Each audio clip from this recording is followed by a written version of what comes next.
You're back in action, Peter Weber, but this time around, you're the one handing out roses. Season 24 of The Bachelor is going to be one bumpy ride, but you're used to the turbulence by now. You may have gone from contestant to bachelor, but all those rules are still fresh in your mind. You know exactly how the contestants feel, and you're familiar with all the strict rules they have to follow. After all, it wasn't that long ago that you had to follow them yourself. We've lined up 10 of the most surprising rules every Bachelor contestant has to follow, so don't go anywhere. You won't believe which rule puts its contestants in imminent danger. How far will ABC go to keep their viewers entertained? Keep watching to find out.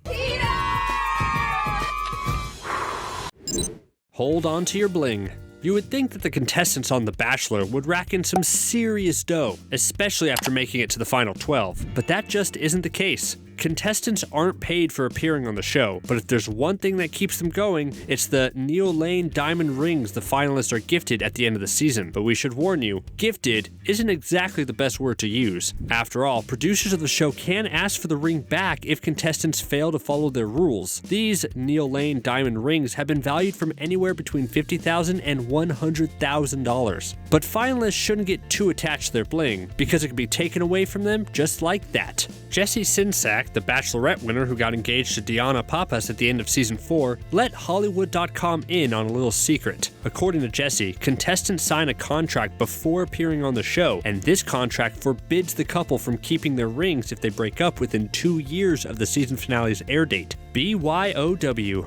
While contestants don't have to bring their own wine, they certainly have to bring their own wardrobes. While this might not seem like a big deal, buying a brand new wardrobe is super expensive. And as previously mentioned, the vast majority of the Bachelor contestants are never paid for appearing on the reality dating show. So applying to the show is a huge gamble. Many of these women have to quit their jobs, buy new wardrobes, and continue paying their mortgages while starring on the ABC series. Knowing this, contestants are all the more driven to win the Bachelor's heart. This is for you. Thank you. Yeah, you're welcome. But to do this, they have to stand out, which makes buying an impressive wardrobe that much more important. Former contestant Jillian Harris had to remortgage her house before appearing on the show, and she spent a whopping $8,000 on new clothes. But that amount pales in comparison to how much a season 20 contestant spent on her new wardrobe. Olivia Caridi is rumored to have spent around $40,000 on clothes, all while respecting the 2 suitcase per contestant rule. Cut all contact with the outside world. Now, this rule may seem like a given, but that doesn't make it any easier to follow. Most people are glued to their phones and are accustomed to using the internet at leisure. But when you become a contestant on The Bachelor, you have to kiss technology goodbye. Contestants have to disconnect from the outside world. They can't call their moms to vent about their feelings or talk about the mean girls on the show. And they can't catch up with their best friends. They're completely alienated from the outside world. Watching TV or staying up to date with current events just isn't allowed. And not knowing what's going on around you can make keeping your head in the game all the more challenging. But ABC executives just can't risk letting their contestants spoil their season's events before it hits the small screen. But at least the contestants have a beautiful mansion to explore, right? Well, not exactly. Did you know that the mansion doesn't have any AC? That's right, air conditioning makes too much noise and interfere with the mics. That makes sharing a house with 20-something other girls harder than it needs to be. Respect the mic. Contestants constantly need to have their mics on. This way, everything gets recorded. As a result, AC is out of the question, but that's not the only thing that mics clash with. Earlier on, we mentioned that ABC puts their contestants' lives in danger by entertaining a certain rule, and that rule goes as follows. Contestants can't eat while out on dates. This is due to the mics picking up on chewing, and let's face it, no one likes a loud chewer. But since the show's producers encourage contestants to drink, this can have detrimental effects on their health. Eating too little and drinking too much can make contestants feel sick and tired. And top that off with a lack of air conditioning, and things are bound to get ugly. Knowing this, producers let the girls eat between the 2 date portions. This way, they can remain level-headed. But since many of these dates have contestants wearing daring outfits, many of them keep their meals to a minimum to prevent themselves from looking bloated on camera. No sleeping around. According to Insider, a season of The Bachelor takes a total of 9 weeks to film, and a lot can happen in just 9 short weeks. ABC executives encourage their contestants to get into screaming matches as well as shed a few tears. But if there's one thing they don't want contestants to do, it's sleep around. Contestants aren't allowed to sleep with The Bachelor before they get to the fantasy suite, and that's a rule that everyone has to follow. I'm hanging this so nobody interrupts us. But respecting this rule isn't always easy, especially when contestants are bored, isolated, and encouraged to drink by producers. Believe it or not, but some contestants end up mingling with the crew, and since sleeping around is forbidden, contestants have been kicked off the reality dating show without a moment's notice. Season 14 contestant Rosalind Papa found this out the hard way. Rosalind was booted off the show for allegedly hooking up with crew member Ryan Callahan, who also lost his job amidst the scandal. Here at The Things, we love finding out about the ins and outs of your favorite TV shows. If you do too, hit that subscribe button and turn on notifications so you never miss another video. Switch up your YouTube settings if you're watching on your phone or tablet. Now let's get back to the exciting second half of our video. Say yes to the date. One of the best parts of The Bachelor is watching contestants go on ridiculous dates with their alleged future fiancé. Problem is, some of these dates are so cringy it's hard to watch.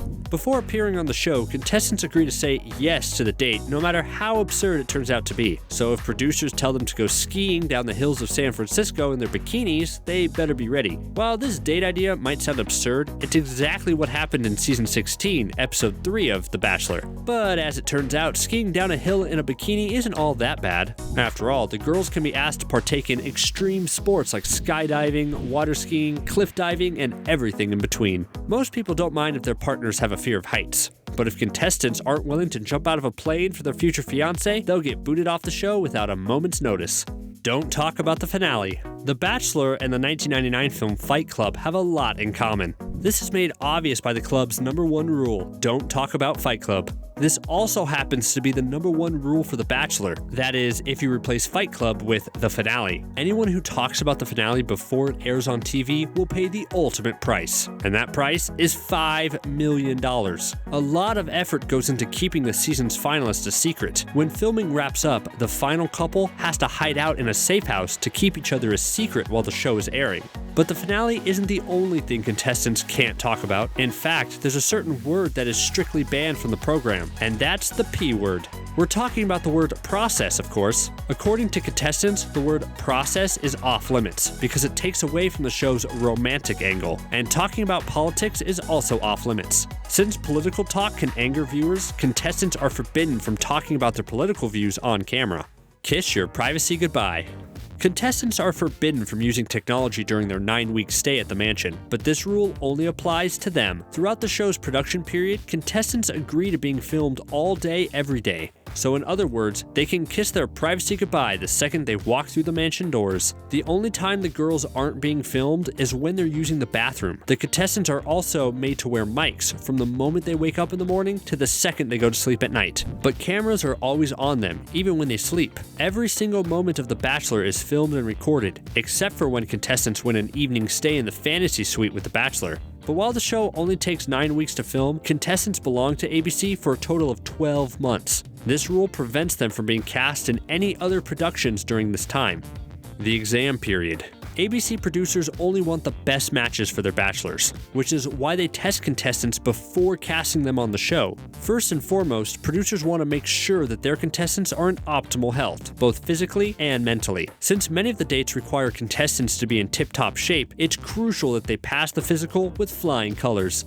The physical also prevents producers from picking contestants with health issues, as this could stop them from completing the season. On a side note, contestants are also screened for STDs. Mental evaluations are also vital, as contestants will be pushed to their limits during their stay at the mansion. Once the contestants receive the green light from ABC's personnel, they're also asked to perform a camera test. Oh my gosh, I'm so nervous to meet him actually. Because being camera shy just isn't an option. While these tests may seem intrusive, they help protect everyone who agrees to appear on the show.